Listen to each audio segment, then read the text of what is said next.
This is Bullets with AWR Hawkins, a Breitbart.com podcast. Here he is, the host of the podcast, AWR Hawkins. Welcome to Bullets with AWR Hawkins, a Breitbart News podcast focused on guns, gun rights, the Second Amendment. You know, we sum these things up here under the banner of freedom. Always have, always will. We do that because an armed citizen is a free citizen. It's that simple. Saw my buddy Jody this week. He travels this country for his job, and he came by the house, and when he was getting out of his truck, watched him pull his gun out of the console where he kept it while he was traveling, and he put it in his bag and brought that on inside. But you just watch the way he acts. He's a regular American. He knows that ultimately having that firearm with him is his first line of defense. And that's how we each need to think, because you don't know where you'll be, when you'll be there when something happens. And either you're prepared or you're not. I think it's important to remember this. It's a simple point. I'm not trying to be stupid or belabor the obvious, but it's too late to get prepared once the event unfolds. It's just too late. If you didn't bring your firearm with you, if you're not proficient with your firearm at that moment, at that second, well, it's too late to get proficient. Well, it's too late to go home and get it. If you got a firearm with you and there's not a round in the chamber, well, guess what? It's too late to put a round in the chamber. These are the kinds of things you have to think about. These are the kinds of things you have to think about. And again, as I've said, as my friend Kurt Schilling says, I'm not talking about being paranoid. Talking about being prepared. It's a completely different situation. Be prepared. That's it. Folks, I dropped the ball this week on my shout-outs. I had plenty to give. I keep a whiteboard by my recording area, and I keep a running list of names each week as emails come in and tweets about the podcast. And this week I failed to write them on my whiteboard. I just did. I got overwhelmed, and that's with typing, and that's that. So I apologize. So I dropped the ball there. I did get a email from some guy. I believe his name was James. But I got an email from him, and he wanted to try to mock me and jab me because he doesn't agree, but he did it in a veiled way. He seized on part of my byline where it says I'm an award-winning Second Amendment journalist, and he's like, "What kind of awards have you won? You don't." And he was, all you do is. And here's the deal. I love when you people email me and tweet me and send me pics and talk about your guns and whatever. But when these idiots send these emails like I'm talking about, I'm not going to sit around and go back and forth with this guy. I mean, really? Really? So anyway, but it made me think, for those of you who might be curious in a honest fashion, Breitbart put award-winning journalist in my byline because in 2016 I won Journalist of the Year at the gun rights conference that is put on by the Second Amendment Foundation. In 2017 I won Gun Rights Defender of the Year, and in 2018 I won Journalist of the Year again. I'm going to tell you what, I was shocked to do it once. To do it 3 times, I was blown away. And I mean that. What an honor, because I don't talk on a podcast to get an award. I don't type a article to get an award. I really don't. And you don't think about getting an award. You do it because you love freedom. That's why I do it. I love freedom. I love when I read stories about law-abiding citizens pulling a gun on some guy who thinks he's got the drop on them, and instead they drop him. I love that, because that's how it is supposed to work in this country. That is how it is supposed to work. And when you see people defending their lives and the lives of their families and friends with firearms, then I know I'm seeing people who are free. And that's what motivates me to write. And so when I get an email from one of these whiny little people like James, you don't get them very often. This one guy, Chris, who I never bothered learning his last name because he was an idiot, he used to email me all the time. Hope you're proud of yourself. 33,000 people killed every year with guns. And, what an idiot. Is that all he's got to do with his life? I was embarrassed for him, of course, because his figure is wrong. It's wrong. It's off by 66%, which is quite embarrassing. I never pointed it out to him. I don't know if he could have handled it. His emotional state probably wasn't that solid. But just for the record, homicides in this country range between about 10,500 and 11,700 a year on average. 10,500 to 11,700 annually. Well, how do they get the figure of 33,000? That's what somebody might ask. Well, that's a fair question. The way the left does that is they add suicides. They add suicides to homicides and then report them all as homicides. That's how they do it. Number of suicides in America each year range between, I'd say, 21,000 and 23,000. So they add that number to the number of homicides. That gives them a figure of roughly 33,000. And then they use that figure to push gun control. That's how the left works. Is it dishonest? Sure it is. Is it devious? You bet. But it's what the left does. You got to be smarter than them, folks. You got to be smarter than them. And that's why when they email me, I don't respond to them. I just make fun of them. And if I'm in the right mood, I might respond. It's rare. But I'm going to respond with something that I know will make them so mad they can't see straight. I had a guy call me names that I don't believe Breitbart would allow me to repeat on this podcast, so I'm not. But they were, you couldn't believe the names that this person called me in an email. And listed a bunch of them, just one after the other after the other. So I just kindly responded to him and told him that he forgot to put a comma between the names as he listed them out. I knew that response would burn him up. That's all I wanted to do. So anyway, if you're out there and you're an idiot, don't email me. I'm not going to get into it with you. Your email is proof enough to me that your brain doesn't work. And once I catch that, once I figure out that you're not open to real debate, that you're not really pursuing the truth, you're just name calling, as soon as I figure that out, I'm done. I'm moving on because I got better things to do with my time than go back and forth with somebody who doesn't know the difference between a spark plug and a semi-automatic rifle.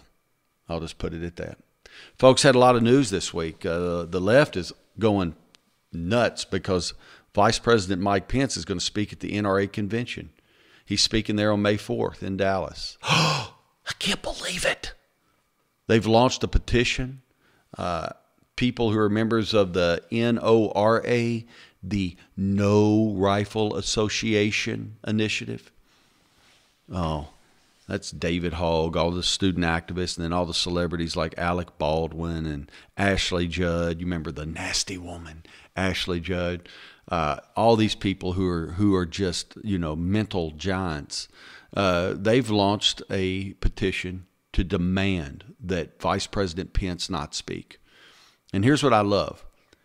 The response they got is what? That's right. President Trump says, I'll be there too. You can't beat that, folks. Those of you who voted for Trump, this is what you voted for. Trump says, I'll be there too.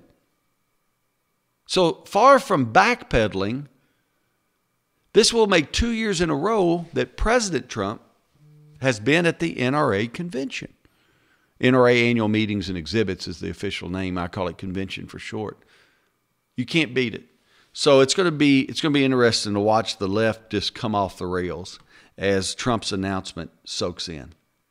Now look, folks, we had a big rally. We had a big rally in Minnesota. Thousands gathered for gun rights. Many of them were armed. And they gather and they're waving American flags and they're waving the yellow flag, the Gadsden flag with "Don't Tread on Me" on it. They're waving those flags, and NRA board members are speaking to them. Local politicians are speaking to them. And what it is, it's a gathering of thousands to say, we reject the gun control push. We reject the push at every level.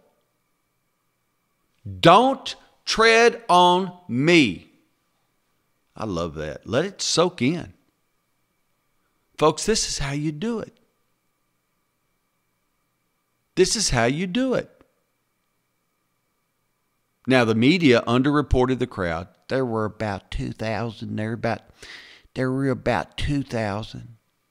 I've spoken to the NRA board member who was there. He says 3,000 or more. He's not a guy that exaggerates.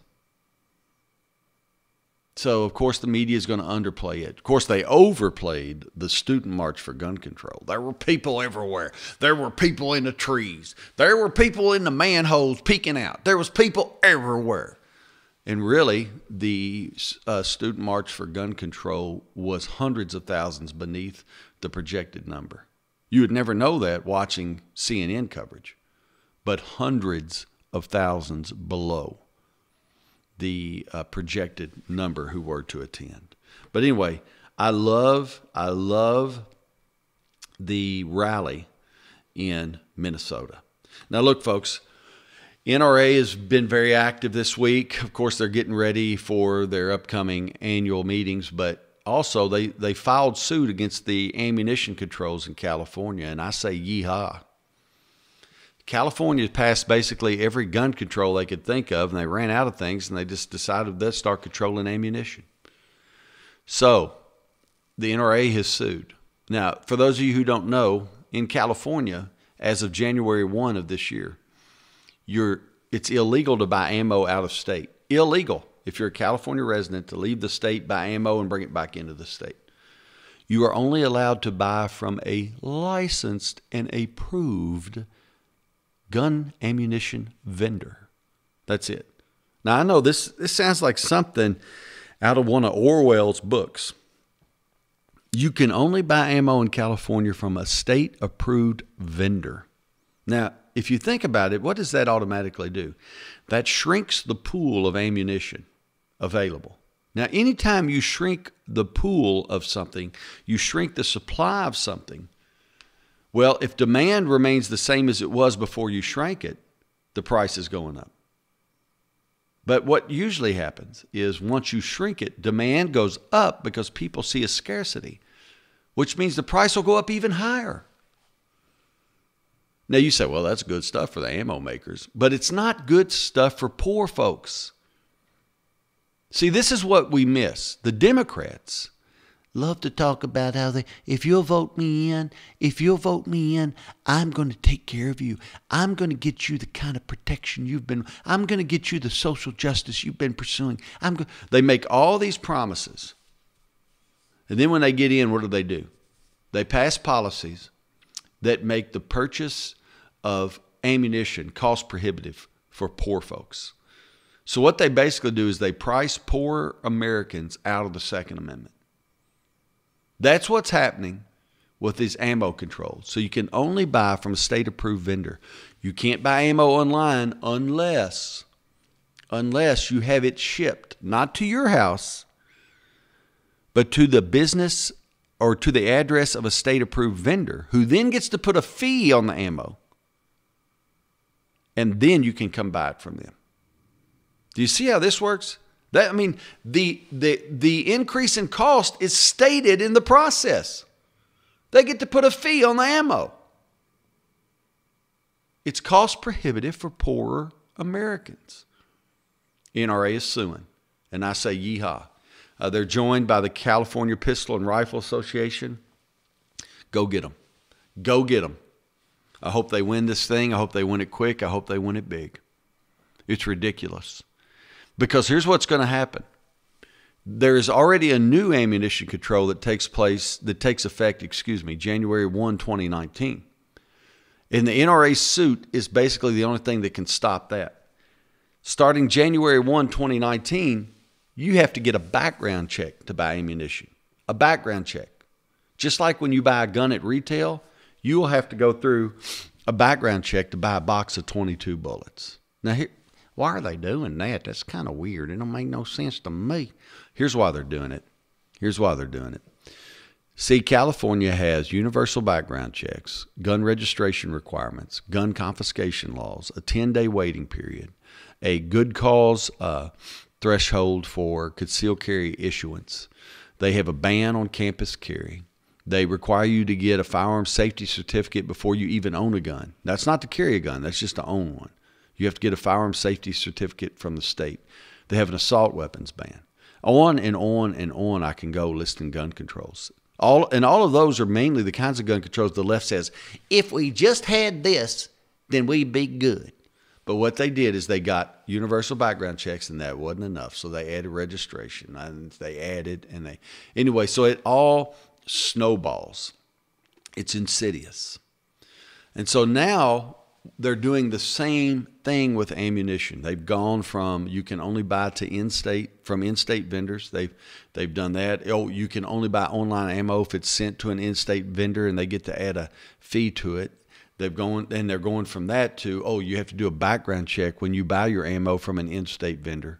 And see, what's eventually going to happen is if you own ammo, you're going to have to register it. That's what's going to happen. That sounds crazy. I don't think you're right. Oh, I'm right.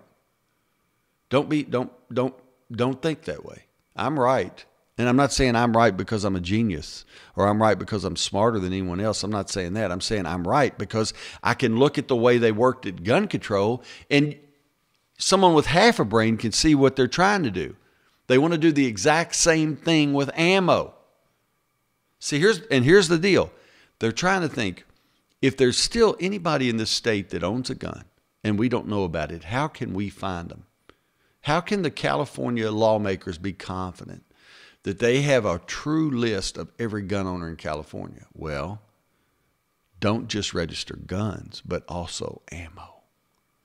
And that's where they're headed.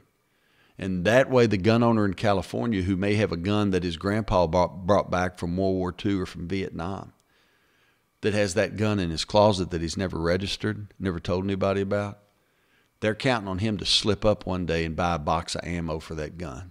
And when he does, then lawmakers will then know that individual owns a firearm. You're talking about living in a situation where the state is against you. Holy cow. Where the state is against your freedom? Oh my. California.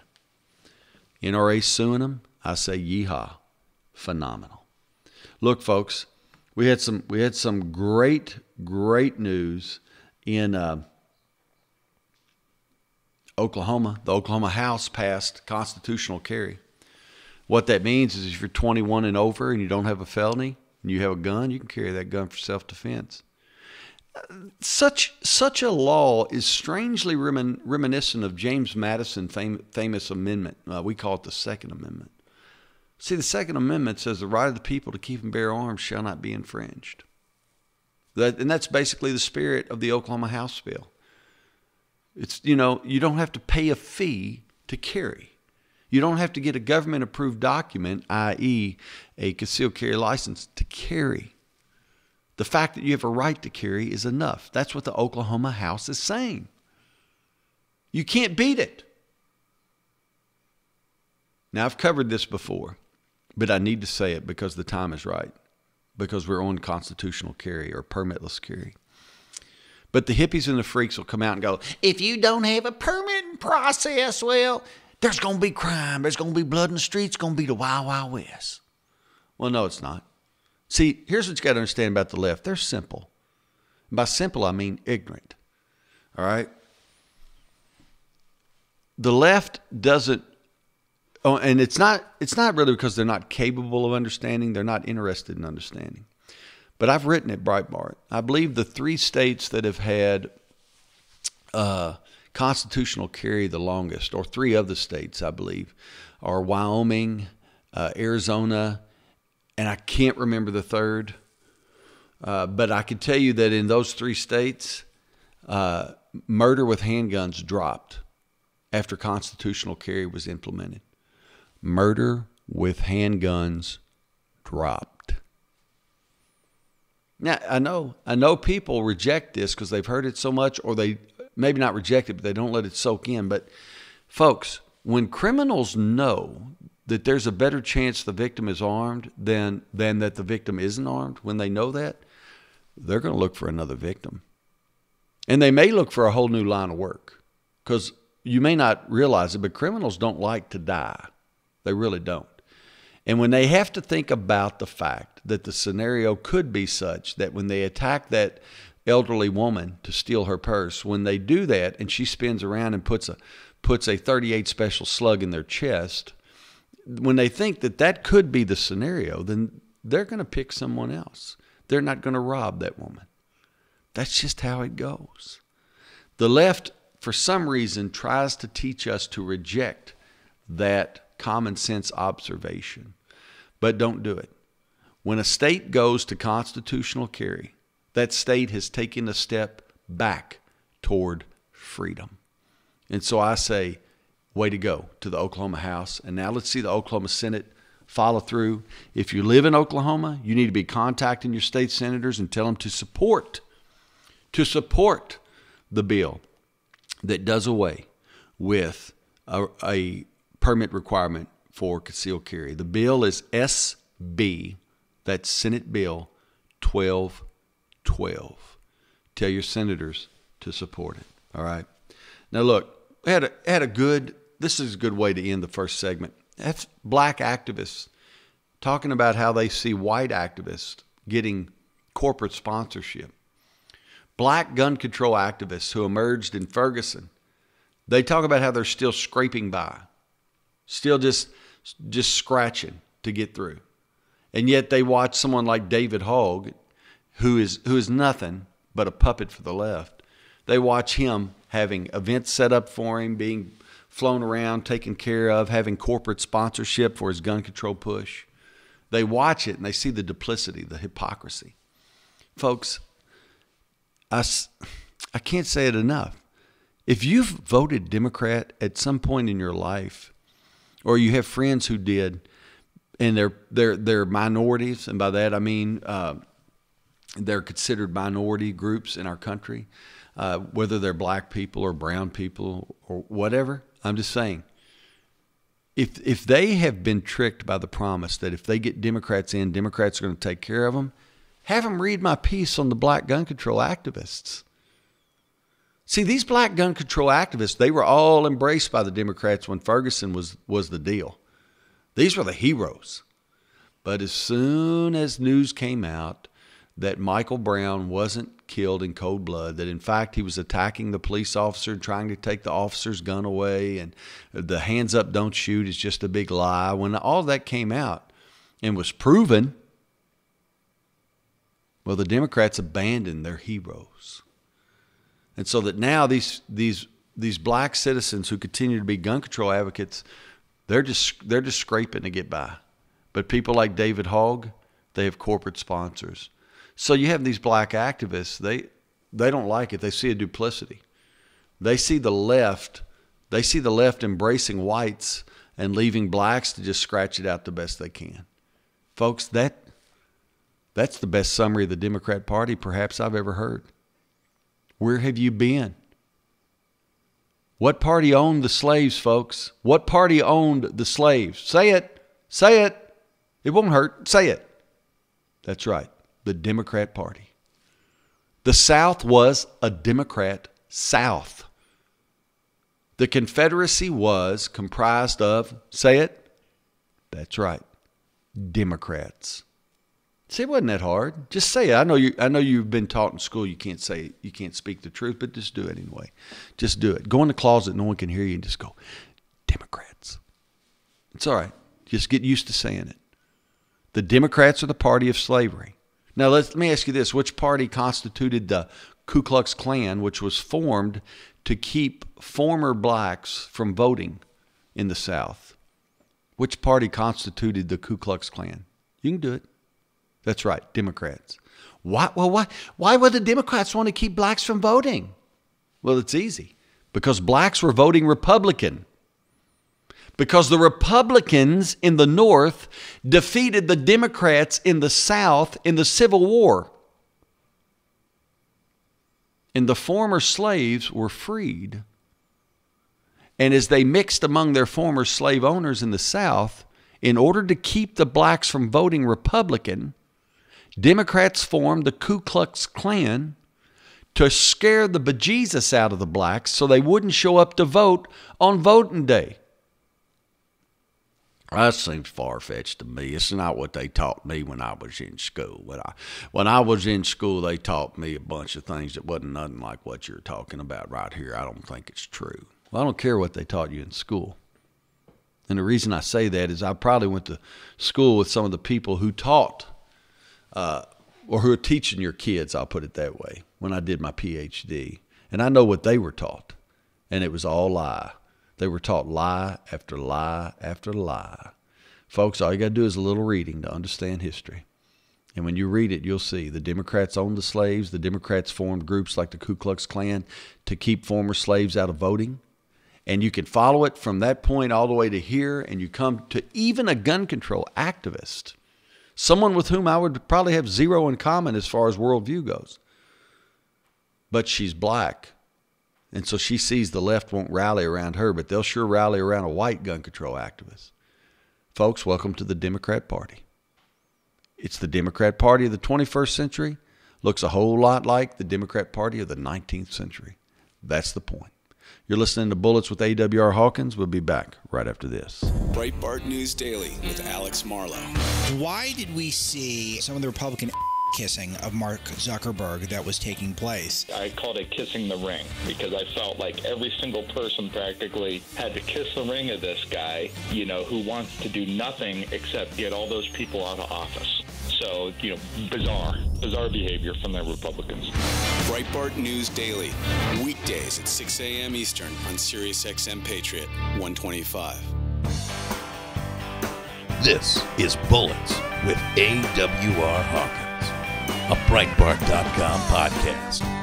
Here once again is AWR Hawkins.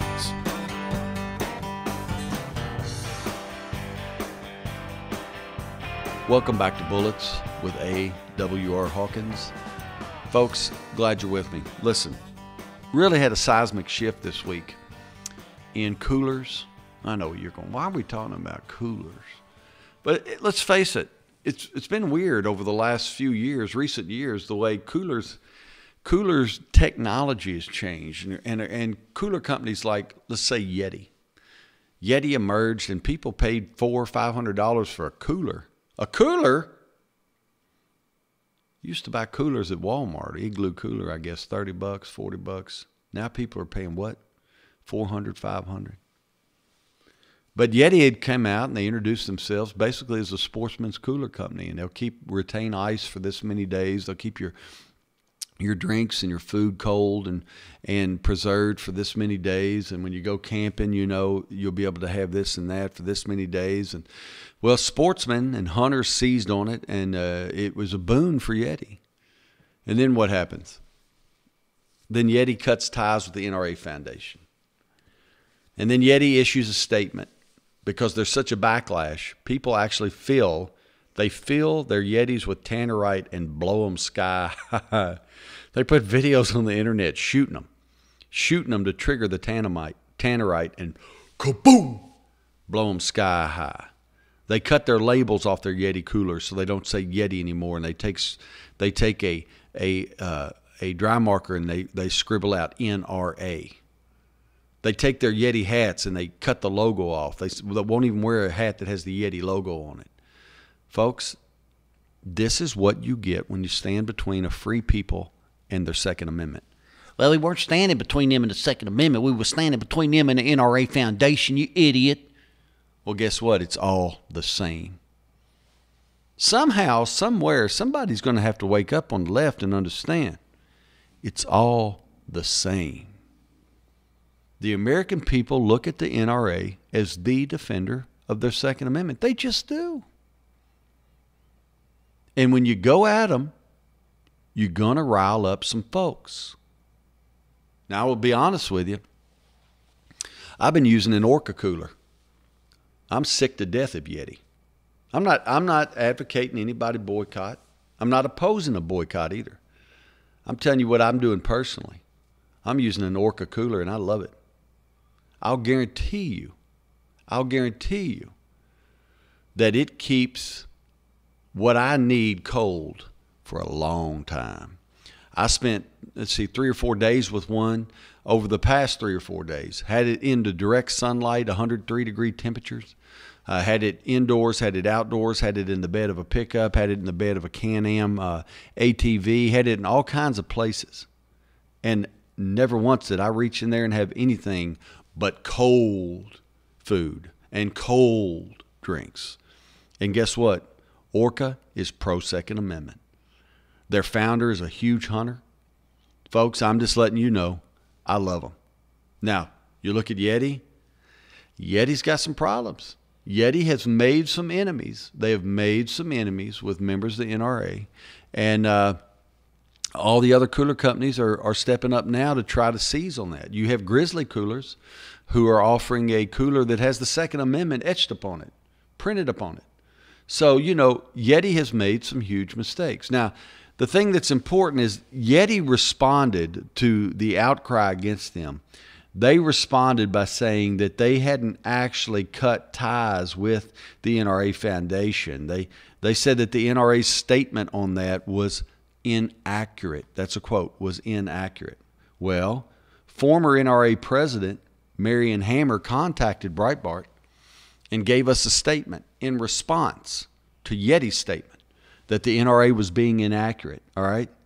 She contacted us, and I'm going to read her statement in full and let it speak for itself. She said this: Yeti severed ties with the NRA and is now engaging in damage control after a backlash from many of its customers. In early March, Yeti refused to place a previously negotiated order from NRA ILA, citing recent events as the reason, a clear reference to the tragedy in Parkland, Florida. Yeti then delivered notice to the NRA Foundation that it was terminating a 7-year agreement and demanded that the NRA remove the Yeti name and logo from all NRA digital assets, as well as refrain from using any Yeti trademarks in future print material.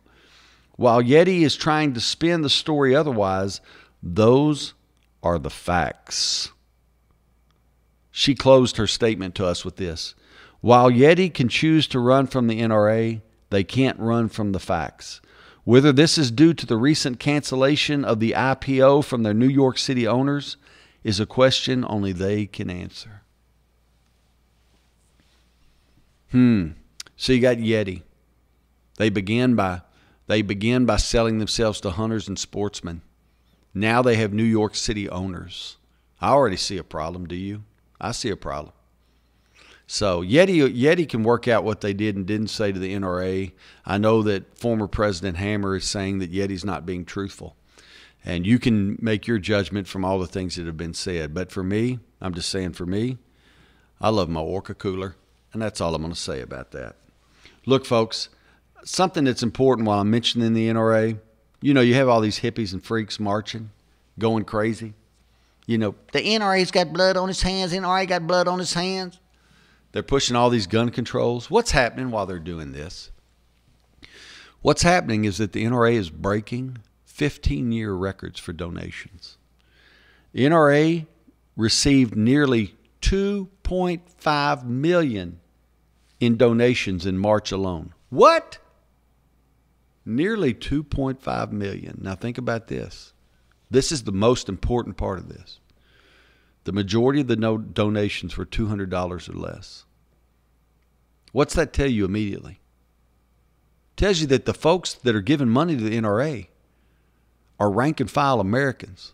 They're people with calluses on their hands in flyover country. They're people like my late father who got up every day, 6 days a week, and went to work, whether he was sick, whether he was tired, whether he was in the mood. And he went to work, and he worked on engines all day with his hands. Come home with his knuckles bleeding, calluses on his hands, clothes dirty, hands dirty, face dirty. Get up the next day and do it again. He'd be tired or he'd be sick. I'd say, Dad, you're not going to work today, or you were sick last night. He'd say, a man can't be sick. Dad, you're not going to work today. Look how tired you are. A man can't be tired. Those are quotes. And those are the kind of people that are giving money to the NRA however they can. $25, $50, $100. And enough people did that the NRA got nearly $2.5 million in the month of March. Folks, that's unreal. But that tells you this much. While the establishment media is parading the gun controllers on the screen, the American people are rallying behind the Second Amendment. You're listening to Bullets with AWR Hawkins. We'll be back right after this. Hey folks, I want to tell you about Breitbart News' Second Amendment newsletter, Downrange with AWR Hawkins. Features the top gun stories of the week every week, and guest columnists like Gun Owners of America's Larry Pratt or Armed American Radio's Mark Walters. Also features a review of a firearm or a firearm accessory each week. The newsletter downloads on Thursday, comes right to your email inbox. You can subscribe at breitbart.com/AWR. This is Bullets with AWR Hawkins, a Breitbart.com podcast. Here once again is AWR Hawkins.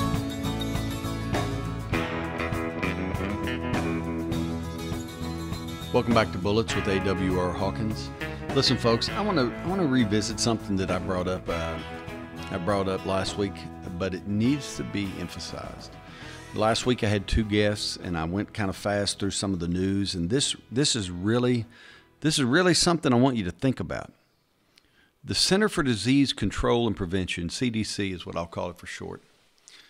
CDC did a study on data from 1996, 1997, 1998. The study was to ascertain how many times a gun is used defensively each year. Now, it would be amazing if you could go around and just ask people, just cold question, how many times do you think Americans use a gun each year for self-defense? That would be justifiable uses. Be interesting to hear the answers. I would guess that they would vary from, someone would say 20,000, someone would say 100,000, someone would say 1 million, but I don't think a lot of people would. I believe a lot of people would think the number is pretty low because it's because of the impression given them from the establishment media, the constant onslaught that guns are evil, that guns equal crime, that guns equal death, that gun ownership equals mayhem and blood in the streets and blah, blah, blah, blah, you know. And I believe that permeates our psyche, and after a while we buy into it without realizing it. So I ask you, how many times you figure a gun was used in 1996, 1997, 1998, based on that data? How many times you think a gun is used defensively each year? You think about the number that you would give. The number that the CDC gave was 2.46 million. What? Nearly 2.5 million times a year. Americans use guns for defensive uses. Holy cow. Now, my buddy Kurt Schilling and I discussed this on his show. You know, I'm on his radio show every Tuesday. And we discussed it Tuesday morning. But, folks, holy cow. 2.5 million? 2.46 for those of you who are sticklers. 2.46 million. Now, Gary Kleck has been maligned, mocked. He has been everything but tarred and feathered for maintaining that the minimum number of self-defense gun uses in this country is 760,000 annually. He's been maligned, called names, dragged through the mud for suggesting 760,000 defensive gun uses a year. Now, he's made clear that's the low end. Since about 1993, 1995, he has maintained that he believes the number is closer to 2.5 million. What? The left has mocked him. They have mocked him. He's crazy. And see, the whole time, what was he? He was right. Gary Kleck is a criminologist at Florida State University. I don't even know if the guy owns a gun. There's not a lot about his private life that's known, because his goal is not to be known privately. His goal is to do academic work and let it stand. And that's what he's done.